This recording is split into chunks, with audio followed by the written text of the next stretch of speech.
3, 4, 5 carbon, 1 phosphate, and then we have the hydrogen. Hey there, you there! Huh? What? Who? Me? Who's that? Over here, young boy. What a curious young man there. I am deoxyribonucleic acid, the hereditary material in humans and almost all other organisms.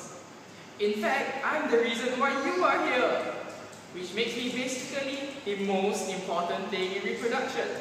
Which means also that without me, there is no you.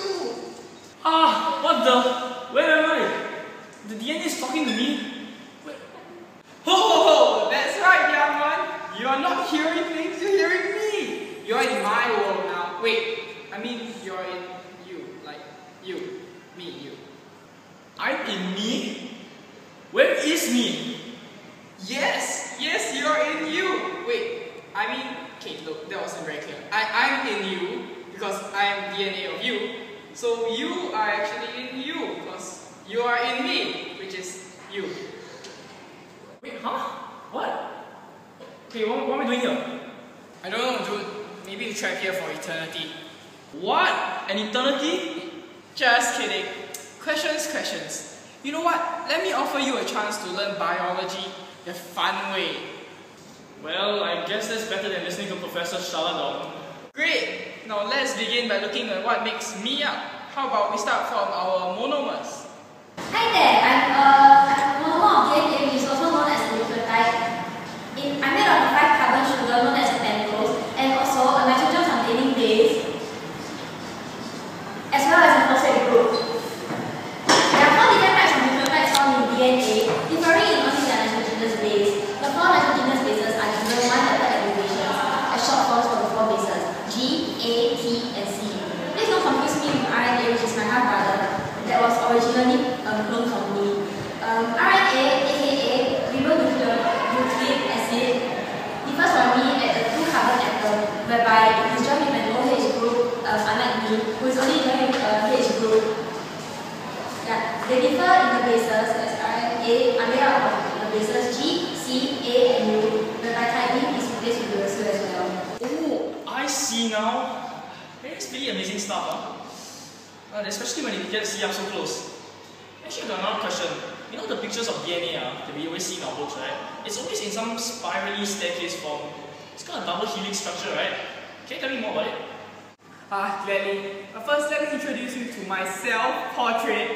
I actually have a backbone made of 2 DNA molecules that consist of sugar and phosphate groups, which are held together by phosphodiester bonds. These 2 strands are actually anti-parallel, and the asymmetric ends are known as the 3' and 5' ends. Thus, I exist as a pair of molecules held tightly together. These two long molecules actually entwine around each other like vines, and thus giving rise to this spiral shape that you call a double helix. The nucleotide repeats contain both the segment of the backbone of the molecule, which holds the chain together, and a nucleobase, which interacts with the other DNA strand in the helix. So how do the 2 strands stay together? Now you gotta say hello to my self-portrait again. You see, my double helix actually is stabilized primarily by 2 forces. Hydrogen bonds between the nucleotides of the 2 different chains over here, and of course the phosphodiester bonds, which between the phosphate group and the 2 5-carbon ring carbohydrates within each DNA strand. You must be wondering what I'm talking about. What is a phosphodiester bond? No worries, it's what actually holds my DNA molecule together. Now let's take a look at my friend over here, which is really me. Anyway, a phosphodiester bond is actually a group of strong covalent bonds. In DNA, the phosphodiester bond is a linkage between the 3 carbon and the 5 carbon of one sugar molecule and the other. To help you see it properly, why not we take a look at our 2 friends over here? So, now let's look at these 2 nucleotides, nucleotide A and nucleotide B. A phosphodiester bond is actually a bond between the 3' end of nucleotide A and the 5' end of nucleotide B. These 2 come together to form a phosphodiester bond, and that is what holds each nucleotide in a DNA molecule. I get it now. Thank you, nucleotides. Cool, isn't it? That's the beauty of life. Oh, have you ever wondered where you got such big eyes from your mother? Or where you got your dashing good looks? Well, it's because of me. Because of you? Yes. You mean to say my stunningly good looks are because of you? Yes. Is there something you're suggesting over here? You should push me away. What I meant was, it was actually because of your parents your parents' DNA that fused together and then passed down to you through me, which means you got your good looks from me. DNA actually stores the genetic information and is passed down from your parents to you. Actually, I'm not actually the best person to explain this to you. Why not we welcome back our wonderful friends, GCAT. Hi, I'm Guanin, and I'm right here. Hi, I'm Cytosine, and I'm right here. Hi, I'm Adenine, and I'm right here. Hi, I'm Diamond, and I'm right here. And together, we are GCAT! Okay, now just fill in the base pairs. Yeah. But we are part-time superheroes. Okay, anyway, the order of sequence of us determines information available for building and maintaining you. However, in reality, human DNA consists of about 3 billion bases, and more than 99% of them are the same in all people. Yep, that's right. B base pairs pair up with each other, A and T, and G and C, to form units called base pairs. Do take note that each pair, AT and GC, are from 2 different anti-parallel strands of DNA which are not from the same strand. Yep, and what holds us together are actually hydrogen bonds. Hydrogen bonds play a very important role in DNA as it holds the 2 DNA molecules together. Hydrogen bonds that occur between complementary nucleotide base pairs. 2 hydrogen bonds occur between adenine and thymine base pairs. And with cytosine and guanine base pairs, there are actually 3 hydrogen bonds. Hence, we are stronger. Actually, each hydrogen bond is extremely weak, but the millions of hydrogen bonds found in a DNA molecule together represent an extremely strong force that keeps the 2 DNA strands together. In addition, other groups of the base rings can form external hydrogen bonds with surrounding water that give the molecule extra stability. Oh my god, yours sounds so complex. Tell me more. I remember last time the professor said something about photocopying or... Hey, what photocopy are you talking about? Cells don't have big machines. How to photocopy? But actually, there is something similar. I guess you can use photocopy in layman terms. DNA does replicate itself. This is where base pairing is important, as it allows one strand of DNA to act as a template to directly synthesize another complementary strand. And this enables useful and efficient DNA replication. See, the original DNA molecule has actually 2 complementary strands, with each base paired to its complementary partner by hydrogen bonds. As seen in the model, G and C is paired together, A and T is also paired together. When these 2 DNA strands are separated, the red G can become a template to synthesize a new C. And the C, on the other hand, can be also a new template to synthesize a new G. And this produces a complementary new strand of DNA.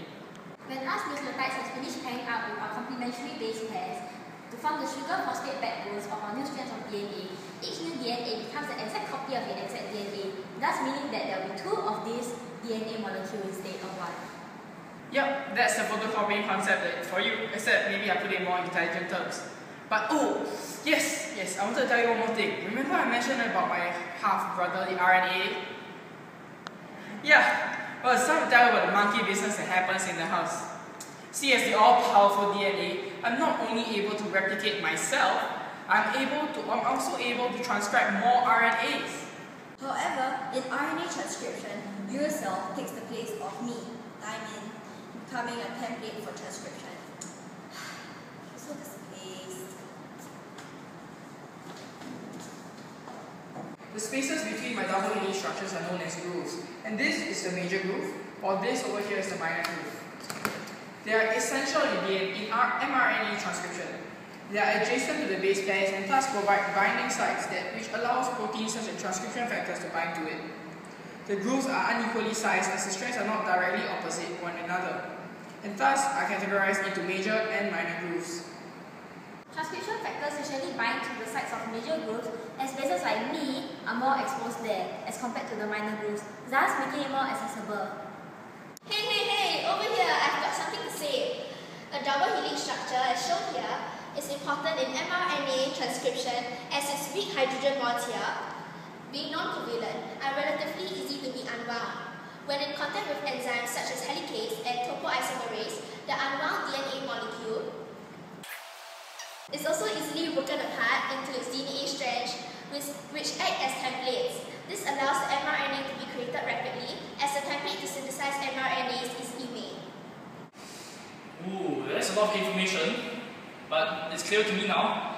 Man, DNA is so interesting. Bobby.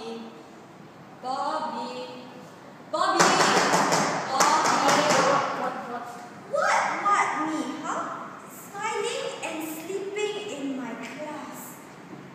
Dreaming of your girlfriend, is it? No, I wasn't. No. You better be dreaming of DNA. Now you come up to the board, you fill in this table of information of DNA. So you cannot fill in detention for you, okay?